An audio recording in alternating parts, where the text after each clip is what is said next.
प्रिय छात्राओं, नमस्कार। आज के इस वीडियो में आप सभी का स्वागत है। आज हम बीए पार्ट सेकंड संस्कृत के पेपर सेकंड के अंतर्गत ईशावास्योपनिषद के मंत्रों का अध्ययन करेंगे।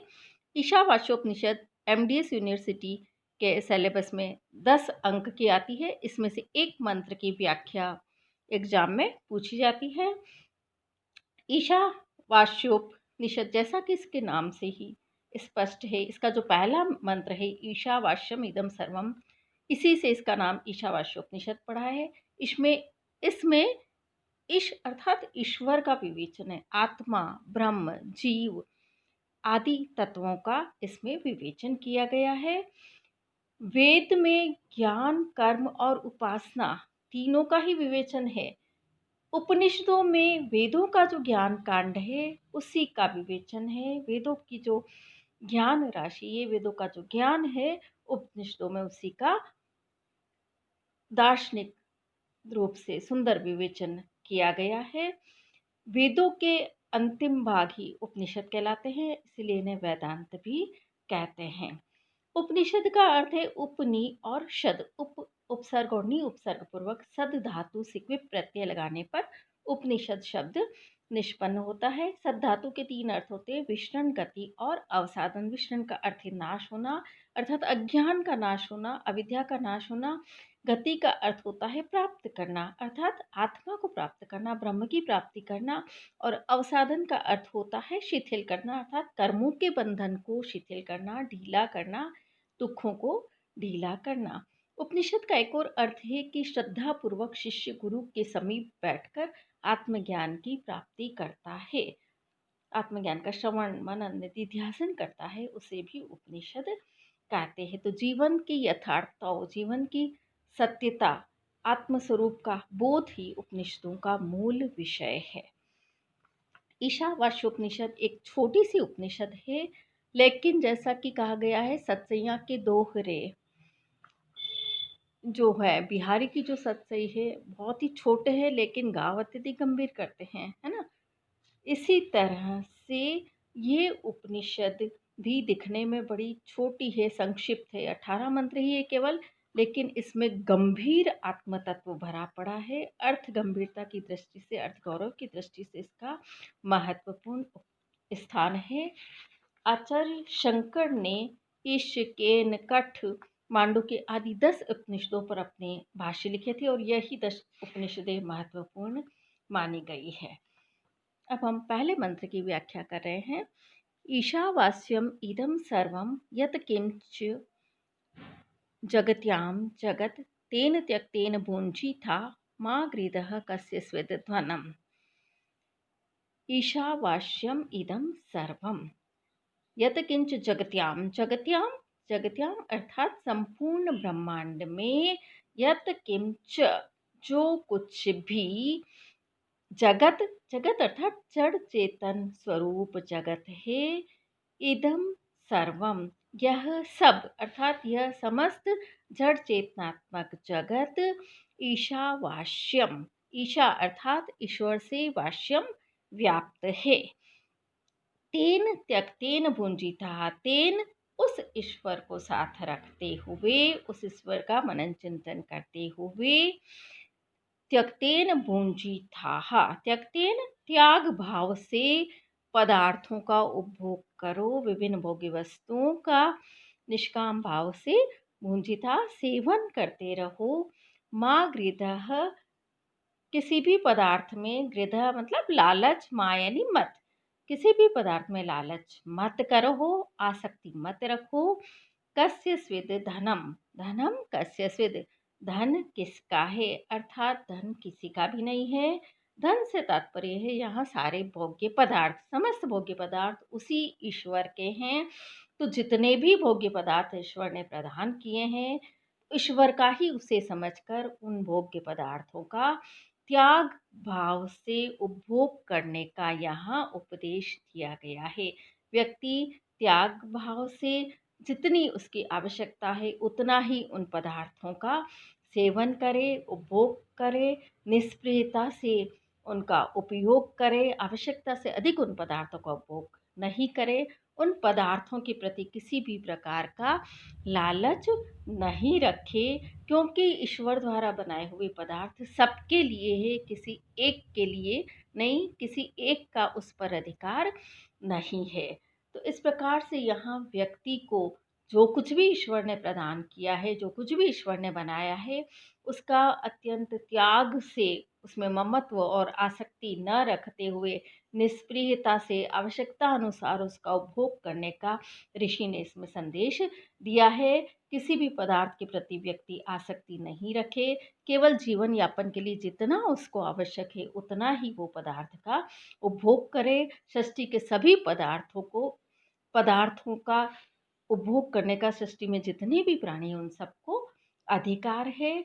समस्त प्राणियों को जियो और जीने दो के सिद्धांत को अपनाना चाहिए। यही ऋषि महत्वपूर्ण उपदेश इस मंत्र के माध्यम से दे रहा है। और यहाँ बताया है कि ईश्वर की सत्ता सर्वव्यापक है, ईश्वर कण कण में व्याप्त है, सब कुछ ईश्वर का ही है, व्यक्ति का कुछ भी नहीं है। इसलिए व्यक्ति ईश्वर के प्रति श्रद्धा भाव रखते हुए, समर्पण भाव रखते हुए जो कुछ भी पदार्थ ईश्वर ने प्रस्तुत किए हैं व्यक्ति के लिए, उन पदार्थों का उपभोग करे, सेवन करे। तो सर्वव्यापकता का यहाँ चित्रण किया है कवि ने। और अन्यत्र भी उपनिषदों में कहा है, सर्वम खलु इदं ब्रह्म नेह नानास्ति किंचन, सब कुछ यह ब्रह्म ही है, ब्रह्म के अतिरिक्त तो कुछ भी नहीं है। दूसरा मंत्र है, कुर्वन् नेव नेव इह कर्माणि जिजीविषेच्छतं समाः एवं त्वयि न अन्यथा इतोह अस्ति न कर्म लिप्यते नरे। यहाँ ऋषि ने निष्काम भाव से कर्म करने का उपदेश दिया है। हमारे वैदिक ऋषियों को जीवन से भागने की लिप्सा नहीं थी। वैदिक ऋषि चाहते थे कि मनुष्य ने प्राप्त किया है तो उस जीवन का वो उपभोग करे, त्याग भाव से उपभोग करे, उस जीवन को समझे और जीवन की सार्थकता को सिद्ध करे। तो 100 वर्षों तक जीने की यहाँ कामना की गई है। इह इह अर्थात इस संसार में कर्माणि कुर्वन्, कर्म करते हुए, एव ही शतम समा जिजीविषेत्। शतम समा अर्थात वर्ष, शतम यानी 100 वर्षों तक जीवन जीने की जिजीविषेत् इच्छा करनी चाहिए। एवं इस प्रकार से अर्थात त्याग भाव से कर्म किए गए, कर्म यानी कर्म, इस प्रकार त्याग भाव से, निष्प्रिय भाव से किए गए कर्म, त्वयि नरे तुझ मनुष्य में न लिप्यते, लिप्त नहीं होते हैं, अर्थात तुझ मनुष्य को नहीं बांधते हैं। इतः अन्यथा न अस्ति, इतः अर्थात इससे भिन्न, अन्यथा न अस्ति अन्य कोई मार्ग नहीं है। मानव जीवन के जो 4 पुरुषार्थ बताए गए हैं उसमें अंतिम पुरुषार्थ है मोक्ष, और वही मानव जीवन का चरम लक्ष्य है। कर्म बंधनों से मुक्ति, और कर्म बंधनों से मुक्ति का एकमात्र उपाय है कि व्यक्ति जीवन जीता हुआ त्याग भाव से, निष्क्रिय भाव से कर्म करे। कर्मों से वो भागे नहीं, जीवन से वो भागे नहीं, अपितु जीवन जीते हुए जीवन में जो शास्त्रों में कर्म बताए गए हैं, जिनका विधान किया गया है, जो कर्म व्यक्ति द्वारा किए जाने हैं, जैसे यज्ञ, दान, तप आदि पुण्य कार्य आदि, जो कर्म व्यक्ति को करने चाहिए, वह कर्म व्यक्ति बिना किसी फल की इच्छा से, निष्क्रिय भाव से, त्याग भाव से उन कर्मों को करते हुए अपना जीवन व्यतीत करे, तभी वह कर्म बंधनों से मुक्त नहीं होगा, और तभी वह कर्म बंधनों से मुक्त हो पाएगा और उसे मोक्ष की प्राप्ति हो सकेगी। तो यहाँ का त्याग भाव से कर्म करने का उपदेश यहाँ कवि ने दिया गया है। इस प्रकार से कर्म करने पर कर्म कभी भी उसे बंधन से युक्त नहीं करते हैं, कर्म उसे बांधते नहीं है।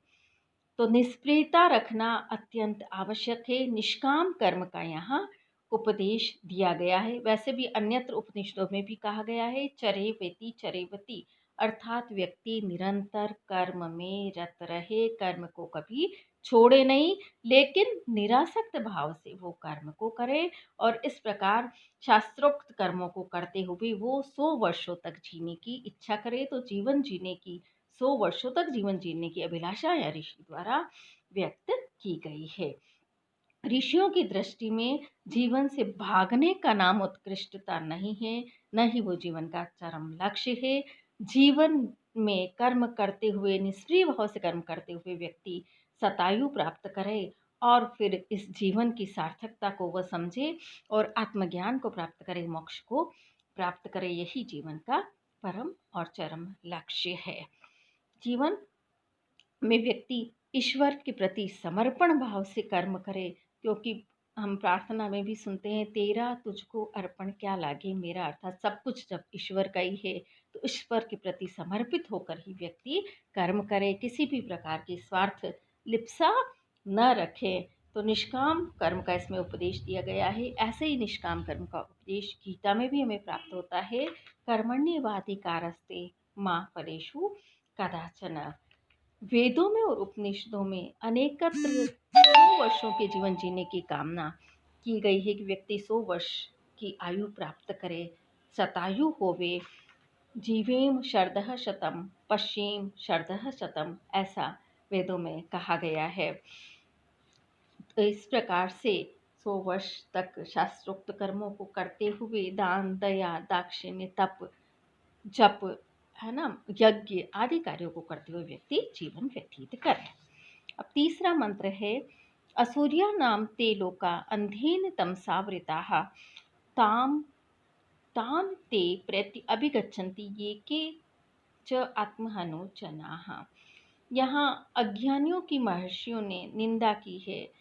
यहाँ ऋषि कहते हैं कि जो अज्ञानी होते हैं, जिन्हें आत्मज्ञान नहीं होता है, वे मरकर और आसुरी लोगों को प्राप्त होते हैं, नरक को प्राप्त होते हैं और बार बार जन्म मरण करते हैं, मोक्ष को प्राप्त नहीं कर सकते हैं। असुरिया नाम ते लोका, असुरों के नाम का अर्थ है प्रसिद्ध, असुरों के वे सभी लोग प्रसिद्ध हैं। असुरों से तात्पर्य आसुरी स्वभाव के दुष्टों के वे लोग प्रसिद्ध हैं जो अंधेन तमसा आवृता, अंधेन यानी अज्ञान, दुख, क्लेश रूपी, तमसा गाढ़ अंधकार से आवृता, आवृत हैं। आसुरी जो लोग हैं, असुरों के जो लोग हैं, वो दुख, क्लेश, अंधकार, अज्ञान आदि से भरे पड़े हैं। और ये के च आत्महनो च का अर्थ है और, ये के जो कोई आत्महन जना, आत्महंता, आत्मा का हनन करने वाले आत्मघाती लोग होते हैं, ते प्रत्य वे मरकर, तान अभिगच्छन्ति उन भयंकर दुखदायी लोगों को, अभिगच्छन्ति बार बार प्राप्त होते हैं। तो ऐसे जो आसुरी लोग हैं, जो नितांत दुखदायी है, कष्ट और पीड़ा को देने वाले हैं, ऐसे उन लोगों को, जो कोई आत्मघाती लोग होते हैं, आत्मा का हनन करने वाले लोग होते हैं, वे मरने के बाद उन्हीं आसुरी लोगों को प्राप्त होते हैं और अनेक दुखों को प्राप्त होते हैं और बार बार जन्म मरण करते रहते हैं, कभी भी इस संसार से मुक्त नहीं हो पाते हैं, संसार में जन्म मरण के चक्र में ही फंसे रहते हैं और महान दुखों को प्राप्त करते हैं। यहाँ यह भी बताया गया है कि मनुष्य शरीर ही सर्वश्रेष्ठ शरीर होता है और इस शरीर को पाकर भी यदि मनुष्य ईश्वर के प्रति समर्पित होकर कार्य नहीं करता है, केवल स्वार्थ लिप्सा से होकर अपने सारे कामों भोगों में लिप्सित रहता है, सारे काम उपभोगों को प्राप्त करता रहता है, उनमें आसक्त रहता है, तो ऐसा ही व्यक्ति आत्महंता कहा गया है। वो व्यक्ति ही अपनी ही आत्मा की हत्या करने वाला होता है और संसार में ही बार बार आता जाता रहता है और कुकर शुकर कीट पतंग आदि जो विभिन्न लोक है, विभिन्न योनियां हैं, उनमें वो भटकता रहता है, विभिन्न नरकों में वो भटकता रहता है। व्यक्ति को जो भी, उसको मनुष्य का जो श्रेष्ठ जीवन मिला है, तो जो भी कर्म व्यक्ति करता है ईश्वर के प्रति समर्पित होकर और निस्वार्थ भाव से व्यक्ति शास्त्रोक्त कर्मों को करे, तो ऐसे लोगों से वो बच जाता है और आसुरी लोगों को प्राप्त नहीं करता है। यहाँ असुरिया जो असुर शब्द है, वह नाशक और दुखदायी तत्व का जो तक है। असुर शब्द का वेद में अर्थ ईश या आत्मा अर्थ में भी आया है। असुर का अर्थ है शारीरिक शक्ति। असुरिया का एक दूसरा अर्थ ये भी है कि जो सूर्य रहित, ज्योति रहित हो, प्रकाश रहित हो। एक अर्थ इस प्रकार से भी हम असुरिया का कर सकते कि जो केवल अपनी शारीरिक शक्ति को तो बढ़ाने में लगा रहता है, लेकिन आत्मा की ओर से पूर्णतः विमुख हो जाता है। साथ ही जो दूसरों को दुख देने में लगा रहता है, अपने स्वार्थ सिद्धि में लगा रहता है और दूसरों को कष्ट देने में लगा रहता है, उसे भी असुर कहा गया है। ऐसे ही आत्महनन के भी अर्थ किए गए हैं।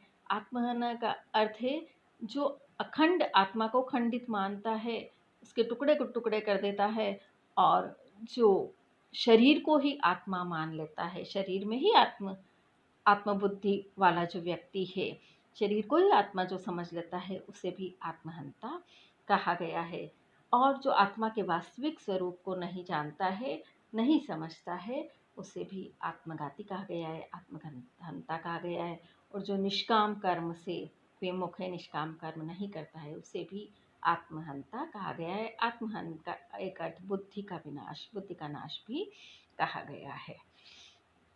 इस प्रकार से यहाँ व्यक्ति को यह प्रेरणा दी गई है कि व्यक्ति दुखदायी या बुरे कार्यों को न करे, निष्काम भाव से कार्य करते हुए आत्मा के स्वरूप को समझने का प्रयास करे, तभी वो आसुरी लोकों में जाने से बच सकता है।